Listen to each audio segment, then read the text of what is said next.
हिंदुस्तान अपनी आज़ादी के 77 साल पूरे कर रहा है।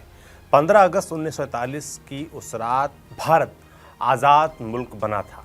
कई क्रांतिकारियों, देशभक्तों ने इस आज़ादी के लिए अपनी कुर्बानी दी और भी तमाम मुश्किलें झेली। लेकिन जब देश आज़ाद हो रहा था तब उस वक्त के प्रमुख नाम और जो चेहरे थे आखिर वो कहाँ थे? नेहरू जब दिल्ली में अपना ऐतिहासिक भाषण दे रहे थे तब गांधी क्यों उनके साथ नहीं थे? इस वीडियो में हम उस वक्त के 5 बड़े नेताओं की कहानी बताते हैं कि आखिर वो कहाँ थे। कहानी की शुरुआत करेंगे देश के सबसे बड़े नेता महात्मा गांधी से, जिन्होंने देश को अपनी पहचान और आत्मनिर्भरता दिलाने में महत्वपूर्ण भूमिका निभाई। लेकिन जिस समय देश आज़ाद हो रहा था उस समय आज़ादी की लड़ाई लड़ने वाले सबसे बड़ा नेता गांधी दिल्ली नहीं बल्कि कलकत्ता के हैदरी मंजिल गए थे। उनके वहां जाने की वजह थी नोआखली में बिगड़ता हुआ सांप्रदायिक माहौल। इस वजह से गांधी 9 अगस्त 1947 को नोआखली के लिए निकल पड़े। रात हो जाने की वजह से उनको कलकत्ता में रुकना पड़ा। उसी रात हुसैन शहीद सोहरावर्दी तब गांधी के पास आए और उनको कुछ समय के लिए कलकत्ता में रुकने का अनुरोध किया, क्योंकि उन दिनों सांप्रदायिक दंगों के कारण वहां पर मुसलमानों के मन में डर समाया हुआ था। सोहरावर्दी के बाद गांधी मान गए और उन्होंने नोआखली की यात्रा स्थगित कर दी। हालांकि कुछ हिंदुओं ने गांधी को बताया कि सोहरावर्दी पर विश्वास न करें, लेकिन उन्होंने किसी की बात नहीं मानी। उसके बदले में उन्होंने कहा, सोहरावर्दी पर विश्वास कर पूरा भरोसा है उनको और हम दोनों एक ही छत के नीचे रहेंगे। बाद में लोगों ने उनके ऊपर पत्थर फेंकना शुरू कर दिया, जिस वजह से खिड़कियों के शीशे टूटकर चूर चूर हो गए। वहां मौजूद हिंदुओं ने गांधी पर मुस्लिम समर्थक होने का आरोप लगाया और उनको बेलिया घाट से जाने को कहा। तब गांधी ने वहां मौजूद लोगों से नाराजगी के कारण पूछा, जिस पर लोगों ने कहा कि पिछले साल 16 अगस्त 1946 को आप कहां थे जब हिंदुओं पर अत्याचार हो रहे थे? आज मुसलमानों पर बात आ गई तो आप दौड़े चले आए हैं। 13 अगस्त को गांधी यहां आए थे। 14 अगस्त की रात 12 बजे जब देश आज़ाद हो रहा था उस वक्त भी महात्मा गांधी यहीं पर थे। अब हम बात करेंगे भारत के पहले पीएम पंडित जवाहरलाल नेहरू की।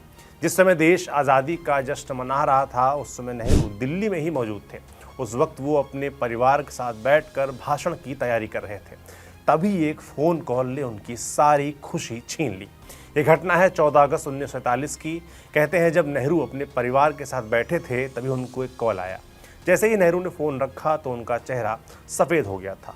वो कुछ बोल नहीं पा रहे थे। उनकी आंखें आंसुओं से भरी हुई थीं। उन्होंने अपनी बेटी इंदिरा गांधी से कहा कि वो फ़ोन लाहौर से था, वहाँ पर लोग प्यासे मर रहे हैं। अगर कोई बाहर निकलता है तो उन्हें चुन चुन कर मारा जा रहा है।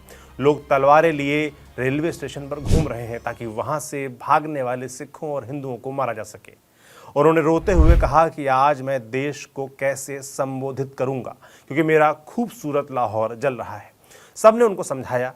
उसके ठीक बाद 11:55 पर नेहरू की आवाज़ संसद के सेंट्रल हॉल में गूंजी। बहुत सालों पहले हमने नियति से एक वादा किया था, अब वो समय आ गया है कि हम उस वादे को निभाएं। आधी रात के समय जब पूरी दुनिया सो रही है तब भारत आज़ादी की सांस ले रहा है।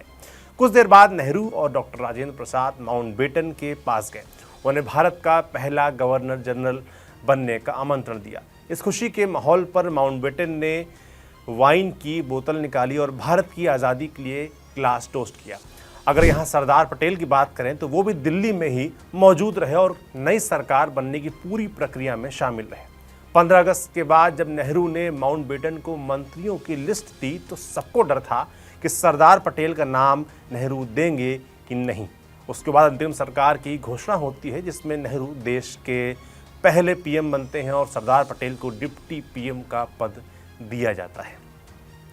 15 अगस्त 1947 की उस आज़ादी वाले दिन से जुड़े 2 और ऐसे व्यक्ति थे जिनके बारे में जिक्र किया जाना चाहिए। इसमें एक नाम पाकिस्तान के कायदे आज़म रहे मोहम्मद अली जिन्ना का भी है, क्योंकि जब 14 अगस्त 1947 को भारत से पाकिस्तान अलग हो गया उसके बाद जिन्ना वहाँ के पहले गवर्नर जनरल बने। शपथ के बाद जिन्ना ने अपना ऐतिहासिक भाषण दिया। उन्होंने कहा, यही वो मौका है जब हम दुनिया को बता सकें कि किस तरह से अलग अलग इलाकों को मिलाकर बने एक राष्ट्र में एकता रह सकती है और भेदभाव से परे होकर सबकी भलाई के लिए कैसे काम किया जाता है। उन्होंने पाकिस्तान को लेकर कहा कि उसकी कोई आक्रामक महत्वाकांक्षा नहीं है। पाकिस्तान दुनिया में शांति और समृद्धि के लिए काम करेगा। लास्ट में वो कहते हैं कि हम गरिमा से जीना चाहते हैं और हमारी ख्वाहिश है कि दूसरे भी ऐसे ही जिएं। जिन्ना से अलग एक ऐसा व्यक्ति भी रहा जिसका जिक्र बार बार होता है और आज़ादी के दौर में उसका रोल सबसे अहम रहा। हम बात कर रहे हैं भारत के आखिरी वायसरॉय और पहले governor general Lord Louis Mountbatten की।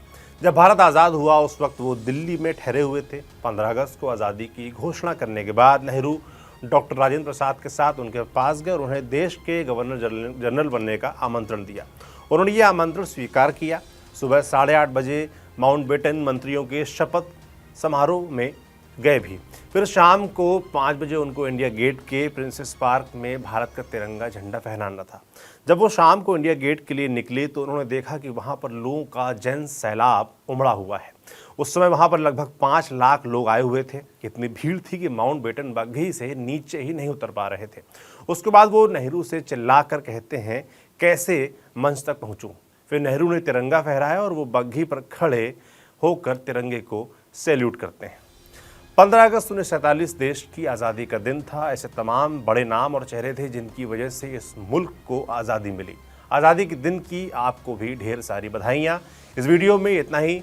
फिर मिलेंगे नए वीडियो के साथ। देखते रहिए TV9 डिजिटल। शुक्रिया।